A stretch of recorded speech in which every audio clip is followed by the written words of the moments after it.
Kay sarap mamuhay ng malayo sa gulo. Ako ay namumuhay sa paraan na gusto ko.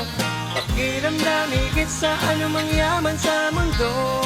Purong natural at kapayapaan ang iniipon. Mas gusto ko ito sa probinsya.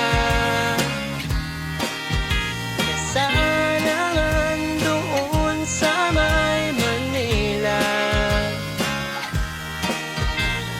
Puro polusyon lamang ang iyong makikita. Malayo na malayo dito ang mga basura. Dito'y walang gastos ang pagbubuo ng bahay. Purong natural lamang ang aming pamumuhay. Natutuwa ko lumangoy, gumawa ng sariling apoy. Na in love sa kagandahan ng kalikasan. Dito ay kaya ko na gawin na anuman ang gusto ko. Walang sinong makapagbaba.